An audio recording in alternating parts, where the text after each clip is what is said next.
Hello दोस्तों, कैसे हो आप। तो दोस्तों आपका बहुत बहुत स्वागत है आज की क्लास में। दोस्तों आज की क्लास में चर्चा करेंगे दिशा परीक्षण पर यानी कि डायरेक्शन टेस्ट पर। दोस्तों टॉपिक से संबंधित क्वेश्चनों को सॉल्व करने से पहले हमें टॉपिक के कॉन्सेप्ट के बारे में जानकारी होना अति आवश्यक है, तभी जाकर हम क्वेश्चनों को जल्दी से सॉल्व कर पाएंगे।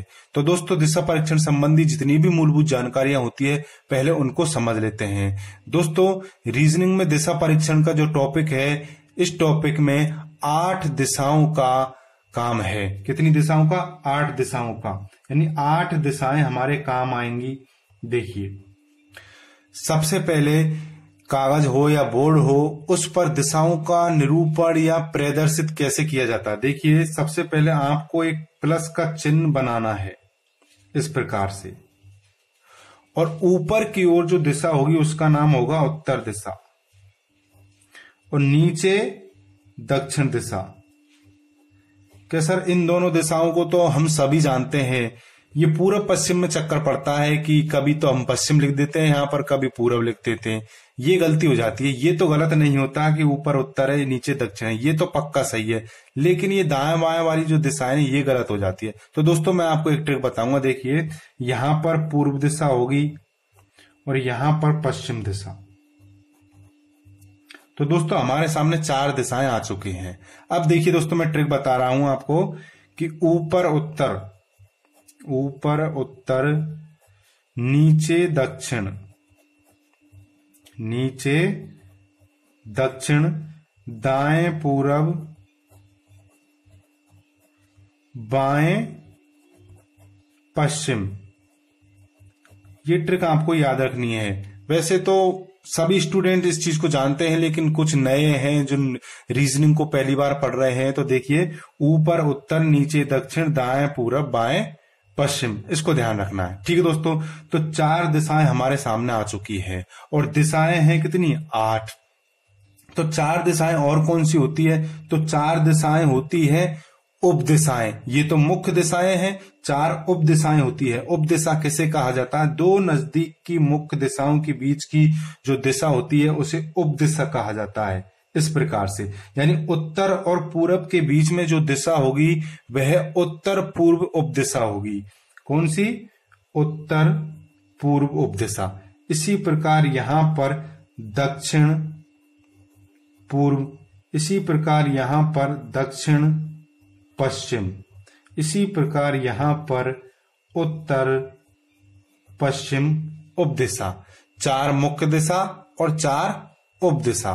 ठीक दोस्तों, ये 8 दिशाएं हमारे इस टॉपिक में काम आती है। आगे चलते हैं। देखिए, अब बात करते हैं कोण की। दिशाओं का जो केंद्र होता है उसका कोण में मान 360 डिग्री होता है। कितना होता है? 360 डिग्री। ये उत्तर, ये दक्षिण, ये पूरब और ये पश्चिम। अब दोस्तों इनका केंद्रीय कोण का मान कितना है? 360। तो मुख्य दिशा से मुख्य दिशा के बीच की जो दूरी है वो कोण में कितनी है? 90 डिग्री। इसी प्रकार यहां पर 90, इसी प्रकार यहां पर 90, इसी प्रकार यहां पर 90। यानी एक दिशा से, एक मुख्य दिशा से पास वाली मुख्य दिशा में जाने के लिए हमें 90 डिग्री दाएं बाएं मुड़ना होगा। ठीक है, अब बात करते हैं उप दिशाओं की। तो यहां पर उप दिशा इस प्रकार से आ जाएंगी ये। तो अब यहां से यहां तक की जो दूरी होगी कोण में कितनी होगी? 45। लेकिन यहां से यहां तक की कितनी है? 90। और ये यहां से यहां तक 45। तो इस प्रकार से 45, 45, 45, 45, 45 और ये 45 डिग्री। ठीक है दोस्तों, तो कोण का मान तो हो गया इस प्रकार से। अब बात करते हैं मुड़ने की। देखिए, मुड़ना यानी मोड़। मोड़ 2 होते हैं दोस्तों, एक तो दायां मोड़ और एक होता है बायां मोड़। जब कोई व्यक्ति अपने स्थान पर, अपने अक्ष पर एक बार दायां बायां मुड़ता है, जैसे ये उत्तर दिशा है। अब कोई व्यक्ति का मुख उत्तर दिशा की ओर है, वह व्यक्ति एक बार दाएं मुड़ता है तो उसका मुख पूर्व दिशा की ओर हो जाएगा। एक बार दाएं या बाएं मुड़ने का अर्थ है व्यक्ति अपने अक्ष पर 90 डिग्री मुड़ता है। अब व्यक्ति का मुख उत्तर की ओर है, वह एक बार दाएं मुड़ा तो उसका मुख पूर्व की ओर हो गया। ठीक है, एक बार बाएं मुड़ा तो उसका मुख पश्चिम की ओर हो गया। ठीक है दोस्तों, तो एक बार दाएं या बाएं मुड़ने का अर्थ है व्यक्ति अंश में यानी कोण में 90 डिग्री दाएं बाएं मुड़ता है। ठीक दोस्तों, अब दोस्तों देखिए, जब व्यक्ति 180 डिग्री दाएं या बाएं मुड़ता है तो वह अपनी विपरीत दिशा प्राप्त कर लेता है। यदि व्यक्ति का मुख उत्तर की ओर है, ठीक है, और वह 180 डिग्री बाएं मुड़ता है, तो 180 डिग्री बाएं मुड़ने का अर्थ है वह विपरीत दिशा की ओर मुख कर लेता है। ठीक दोस्तों, इस प्रकार से दाएं बाएं मुड़ जाता है।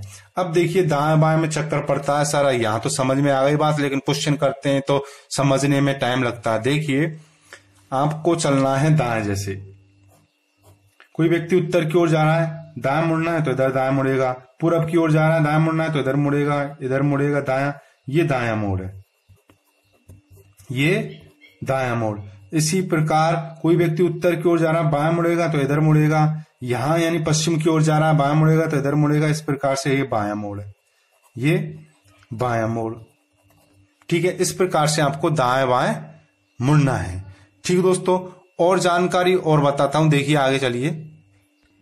देखिए अगला कॉन्सेप्ट देखिए दोस्तों, कोई व्यक्ति 2 बार दाएं बराबर 2 बार बाएं, कोई व्यक्ति 2 बार दाएं मुड़ता है या फिर 2 बार बाएं मुड़ता है तो समान दिशा प्राप्त होती है। कैसे, देखिए, कोई व्यक्ति उत्तर दिशा की ओर जा रहा है, वह 2 बार दाएं मुड़ता है, तो देखिए 1 बार दाएं और 2 बार दाएं। किस दिशा की ओर जा रहा है? दक्षिण की ओर। अब देखिए, वही व्यक्ति 2 बार बाएं मुड़ता है, 1 बार बाएं 2 बार बाएं, किस दिशा की ओर जा रहा है? दक्षिण दिशा की ओर। तो कहने का अर्थ यह है कि किसी भी व्यक्ति को 2 बार दाएं मुड़ा दिया जाए या फिर 2 बार बाएं मुड़ा दिया जाए, एक ही बात है। किसी व्यक्ति को 3 बार दाएं मुड़ा दे या फिर 1 बार बाएं मुड़ा दे, बात एक ही होगी। देखिए कैसे, कोई व्यक्ति उत्तर दिशा की ओर जा रहा है, 3 बार दाएं मुड़ा दे, 1 बार दाएं 2 बार दाएं और 3 बार दाएं। अब किधर जा रहा है? पश्चिम की ओर। व्यक्ति को 1 बार बाएं मुड़ा दीजिए, वही दिशा में जाएगा। ठीक है, 2 दाएं बराबर 2 बाएं, 2 बाएं बराबर 2 दाएं, 3 दाएं बराबर 1 बाएं, या 3 बाएं बराबर 1 दाएं, एक ही बात है। ठीक दोस्तों, इसी प्रकार 4 दाएं, यानी कोई व्यक्ति को 4 बार दाएं मुड़ाते हैं हम, वही बात आती है जब 4 बार बाएं मुड़ा देते हैं और व्यक्ति उसी दिशा में पहुंच जाता है। 4 बार दाएं बाएं मुड़ने का कोई अर्थ नहीं होता। जैसे देखिए, कोई व्यक्ति उत्तर की ओर जा रहा है, 4 बार दाएं मुड़ा दीजिए, 1 2 3 4, उसी दिशा में आ जाता है। 4 बार दाएं या बाएं मुड़ने का अर्थ यह है कि व्यक्ति पहले वाली दिशा में आ जाता है। ठीक है दोस्तों, तो ये तो था कॉन्सेप्ट। अब दोस्तों एक ऐसा क्वेश्चन सॉल्व करेंगे जिसमें हम डायरेक्शन टेस्ट के लगभग 70% टाइप के क्वेश्चनों को उसी क्वेश्चन से समझ लेंगे।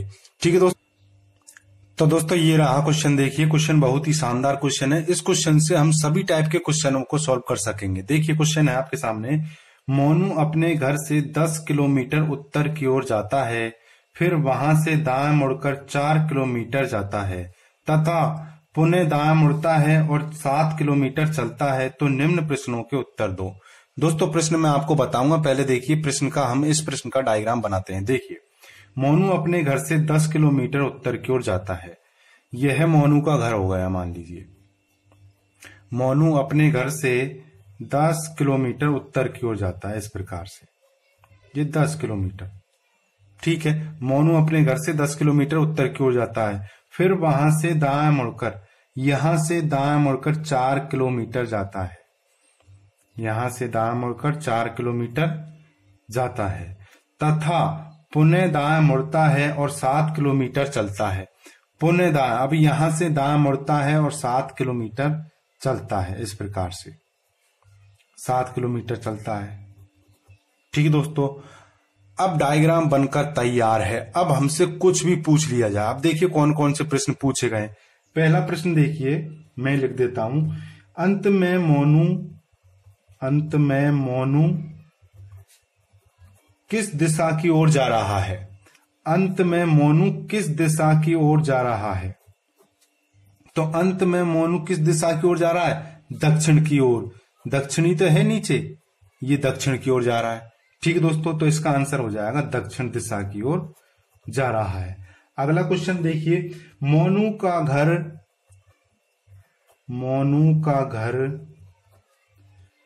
अब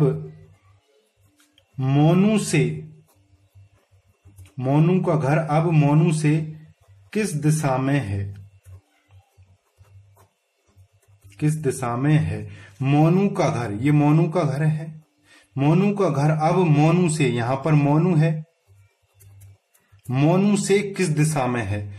मोनू का घर अब मोनू से, यानी मोनू से किस दिशा में है? तो दोस्तों इस दिशा में है। अब इस दिशा को क्या बोलते हैं? देखिए इस दिशा क्या बोलते हैं? ये दक्षिण है, ये पश्चिम है, तो दक्षिण पश्चिम।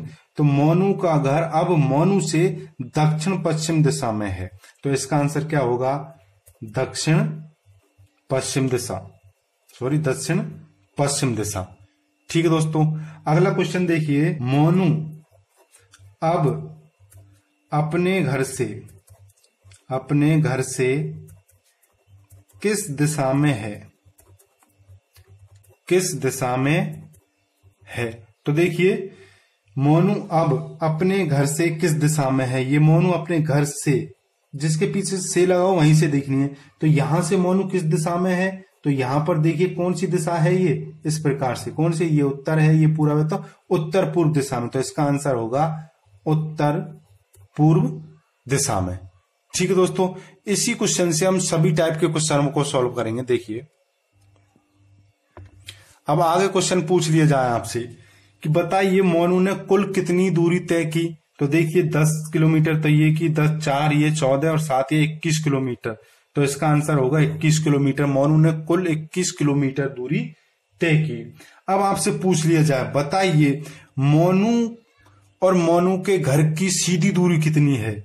यह है मोनू और ये मोनू का घर, इसकी सीधी दूरी कितनी है? ये वाली दूरी पूछ रहा है। तो दोस्तों यहां पर पाइथागोरस प्रमेय का नियम लागू होगा। देखिए यहां पर समकोण बन जाता है किस प्रकार से, ये देखिए, ये हमें ये दूरी चाहिए। जब समकोण त्रिभुज का निर्माण होता है तो हमें क्या ज्ञात करना है? ये क्या होता है? कर्ण ज्ञात करना। और कर्ण का सूत्र क्या होता है? कर्ण बराबर अंडर रूट लंब स्क्वायर प्लस आधार स्क्वायर। ठीक है दोस्तों, अब देखिए दोस्तों यहां पर लंब और आधार निकालेंगे। ये 4 किलोमीटर, ये 4 है तो ये भी 4 होगी, बराबर है। अब देखिए यहां से यहां तक 7 है तो ये भी 7 है, लेकिन यहां से यहां तक 10 है तो 7 तो खत्म, कितने बची? 3। तो 3 तो कर्ण हो गया, 4 लंब हो गया और 4 ये हो गया। तो देखिए कर्ण बराबर अंडर रूट लंब कुछ भी मान लो, 3 का स्क्वायर कितना हो जाएगा? 9 डायरेक्ट प्लस 16। ठीक है, कर्ण बराबर अंडर रूट ये 25, तो कर्ण का मान कितना आएगा? अंडर रूट हटा देंगे 5, तो कर्ण बराबर 5, यानी सीधी दूरी 5 किलोमीटर है दोस्तों। ठीक है दोस्तों, यदि आपके वीडियो पसंद आई है तो वीडियो को लाइक करें, चैनल को सब्सक्राइब करें। Thanks for watching, good bye.